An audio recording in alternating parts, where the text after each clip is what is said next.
नमस्कार, news pulse में आप सबों का स्वागत है। मैं हूं संतोष सिंह और हम बात कर रहे हैं किसके इशारे पर काम करते हैं साहब। ये साहब कौन है समझ गए होंगे। खबर क्या है, टेक्स्ट के पीछे की तस्वीर के सहारे आप समझ गए होंगे। हम आपको इस खबर की शुरुआत से पहले कुछ चीज़ें आपको बताते हैं।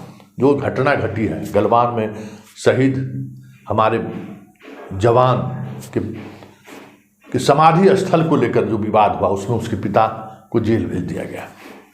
अब आप समझ जाइए कि सैन्य जवान है, चीन से युद्ध के क्रम में वो शहीद होता है।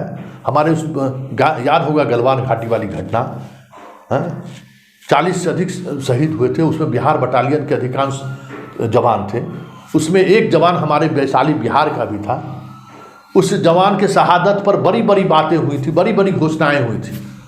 तो ये घोषणाएं तो आम बात है, घोषणाएं कभी पूरी नहीं होती है। चाहे राष्ट्रवाद का हम कितना भी ढंढोरा पीट लें, सैनिक के सम्मान की कितना बड़े जुमले हम बोलते रहे, लेकिन वो सब हकीकत में वो सिर्फ चीज़ें होती नहीं हैं।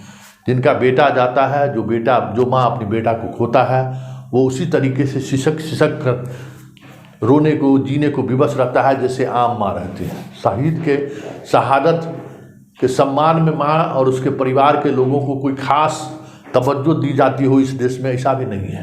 हाँ, नाराओं के सहारे जब नारा लगाना हो तो फिर राष्ट्रवाद के सहारे, फिर सेना के पराक्रम के सहारे भले आप राजनीति कर सकते हैं, सेना के साथ न्याय नहीं कर सकते हम। तो इस मसले पर हम लगातार खबर दिखा रहे हैं। तो ज़रा हम फिर आपको हम थोड़ा पीछे ले जाते हैं। हमने कल आपको दिखाया था ना कि सीईओ के बयान पर थाना प्रभारी एफआईआर दर्ज किए हैं, बड़ी हंगामा मचा। तो उस पर एसपी साहब एक प्रेस रिलीज जारी किए हैं। जरा उस प्रेस रिलीज को आप देखिए। प्रेस रिलीज में लिखा है कि उन्होंने न्याय संगत कार्रवाई हमने किया। सही है, न्याय संगत कार्रवाई की। यही बात आपका थाना अध्यक्ष भी कह रहा है, यही बात आपका डीएसपी भी कह रहा है। जरा वो भी सुन लेते हैं कि क्या कह रहे हैं दोनों। पूरी बात आप सुन लीजिए। पे उस रास्ता निकलता है वादी पक्ष का, उस कंप्लीट रास्ता को उन्होंने अवरुद्ध करके इस मार्ग बनाया है जिसमें इन्होंने कोई परमिशन नहीं लिया है, जिससे उनके अधिकारों का हनन हो रहा है। वो ये चाहते तो वो अपने ज़मीन पे भी बना, काफ़ी ज़मीन था वहाँ बना सकते थे, या फिर सरकार से कोई जगह ले लेते जहाँ पर किसी और की प्रकार से कोई अतिक्रमण नहीं होता है, किसी और के अधिकारों का अवरुद्ध नहीं होता, तो उस पर कोई मामला नहीं बनता। लेकिन ये उनके रास्ते को अवरुद्ध करके इन्होंने इस मार्ग बनाया है, जिस कारण ये केस हुआ है। Thank you. फर्स्ट दूसर का कि आपने जो है सो और उसके बाद उनका जो है से स्मारक से 10 फीट पीछे जोत का जमीन है, और यदि हम रास्ता रोकते तो उसमें गेहूं का फसल कैसे है। आज से 1-1.5 साल पहले के गेहूं के फसल के हम फोटो खींच कर रखे हैं, हमको पता। तो आपने सुना। अब मेरा भी कुछ सवाल है आपसे। ज़्यादा दिन मत जाइए। इसी 6 जनवरी 2023 को सुप्रीम कोर्ट में ठीक इसी तरीके का एक मसला आया था। मद्रास, चेन्नई से जुड़ा हुआ मसला था। वहाँ भी अनुसूचित जनजाति और सवर्ण के बीच विवाद हुआ था। वहाँ पे दलित भाई ने मकान बना रखा था, ठीक उसके बगल में मंदिर बना था। उसके पानी बहाने को लेकर कुछ विवाद हुआ। तो स्वाभाविक तौर पर विवाद होने के बाद जो पुलिस का नज़रिया है, SC/ST एक्ट में केस कर दिया। वो मामला सुप्रीम कोर्ट में गया है और सुप्रीम कोर्ट ने ये डिसीजन लिया है कि दीवानी मामले में अगर कोई आपराधिक कृत्य नहीं होता है, मारपीट गोलीबारी नहीं होता है, तो उसमें SC/ST एक्ट ना लगाए, वो गलत है दीवानी मामले में। तो एसपी साहब, आप उस जजमेंट की कॉपी को आप निकाल लीजिए। हम जजमेंट की कॉपी चला भी रहे हैं, आप देख लीजिए, उसको निकाल लीजिए। और फिर शहीद का स्मारक बने, शहीद के सम्मान में जो जिले में जो आप प्लेट लगाते हैं, आपके यहाँ है आज़ादी के आंदोलन में जितने शहीद हुए हैं उनका आप लगाते हैं। जो जिला में जो शहीद होते हैं सेना, 15 अगस्त और 26 जनवरी में उनके परिवार को कैसे सम्मानित किया जाए, इसका विधिवत प्रोटोकॉल बना हुआ है। आपको भी जानकारी होगा एसपी साहब, ऐसा नहीं है कि आपको जानकारी नहीं होगा। तो अगर जगह विवादित था, लेकिन उनका एक शहीद का स्टेचू इस तरीके से खुले आसमान के नीचे रहे, थोड़ा भी आपको शर्म हया नहीं लगा?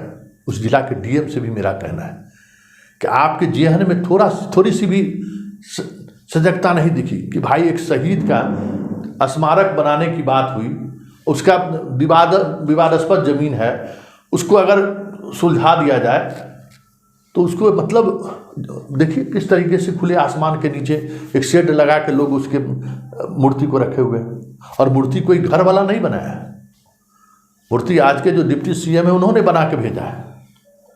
तो वो कैसे सही जगह पर मूर्ति उनका लगे, उनको अपमान ना हो, उसका ख्याल भी तो जिला प्रशासन को ही रखना है ना। तो इस जिम्मेवारी से आप कैसे भाग सकते हैं? ये आपकी जिम्मेवारी नहीं है, ये आपका कर्तव्य है। और इस कर्तव्य से मुख मोड़ना आपराधिक कृत्य है, ये भी समझिए। और इस कृत्य का असर दिखने लगा है। एसपी साहब, आपको सिर्फ ये कह देने से कि हमने न्याय संगत कार्रवाई की है नहीं छूटने वाले हैं हम। रक्षा मंत्रालय ने भी इस मामले में कॉग्निजेंस लिया है। बिहार बटालियन के जो अधिकारी जो जांच करने के लिए पहुंचे थे, उन्होंने अपनी रिपोर्ट भेज दिया भारत सरकार को। और रक्षा मंत्रालय इस बात को लेकर काफ़ी गंभीर है। जिस तरीके की घटना घटी है वैशाली में, उसको लेकर गंभीर भी है। और बिहार बटालियन के जो जवान हैं वो आहत भी हैं। और वो भी न्याय की लड़ाई के लिए अपने ब्रिगेडियर से अपील किया है कि ये क्या हो रहा है। इसलिए एसपी साहब, आप सिर्फ इस रिलीज जारी करने से बचने वाले नहीं हैं, आप भी उतना ही जिम्मेवार हैं। लेकिन बड़ी बात है ना, आपकी जिम्मेवारी इसलिए है कि जनवरी में केस होता है और फरवरी में आप रिपोर्ट 2 तक निकाल देते हैं। इतनी जल्दबाजी। आपके ज़िले में पता है कितना केस पेंडिंग है? बिहार के टॉप 10 जिलों में आप भी आते हैं जहां केस पेंडिंग है। एसआर केस आपको समझाने की जरूरत नहीं है एसपी साहब। एसआर केस पेंडिंग है। और ये 1 महीने में ऐसा क्या हुआ तो 1 महीने में केस ट्रू भी हो गया, गिरफ्तारी भी हो गई। आप हर महीने क्राइम मीटिंग करते हैं, आप देखते हैं कि कितना केस आपका पेंडिंग है और कितना संगीन मामले से जुड़े हुए से जुड़े हुए मामलों का केस पेंडिंग है। और जिस डीएसपी साहिबा ने जो सुपरविजन करने में जल्दबाजी दिखाई है, जरा उनका पेंडेंसी देख लीजिए, सैकड़ों में है। तो ये सारी चीज़ें दिखा रही हैं कि आप किसी न किसी के कहने पर ये सारे काम किए। ये प्रिज्यूम किया जा सकता है कि कुछ न कुछ ऐसी बातें हुई हैं जो इतनी तत्परता आपके द्वारा दिखाया गया। और जो हम तस्वीर लगाए हैं, उस तस्वीर के सहारे ये लोगों का आरोप है कि इस मामले में राजनीतिक हस्तक्षेप हुआ। क्योंकि वो जो हस्तक्षेप हुआ है वो राजनीतिक प्रतिद्वंद्विता की वजह से हुई है। लोगों ने उनको पिछले चुनाव में वोट देने का काम नहीं किया था, ये भी चर्चा है। तो एसपी साहब, समग्रता में जांच कीजिए। आप रिपोर्ट 2 निकाल दिए, रिपोर्ट 3 भी निकलता है। आप उन बिंदुओं को भी जांच कीजिए जिसमें सुप्रीम कोर्ट का ये जजमेंट है। और उसके बाद कई ऐसी धाराएं आपने रंगदारी से लेकर लगा दिया है जिसकी चर्चा तक नहीं है आवेदन में, कैसे वो लगा दिया। उम्मीद की जाती है कि आप पूरे मामले की जांच कीजिएगा, नहीं तो हम लोग तो पोस्टमार्टम रोज करेंगे ही करेंगे। जब तक उस शहीद के परिजनों को न्याय नहीं मिलेगा, ये लड़ाई जारी रहेगी।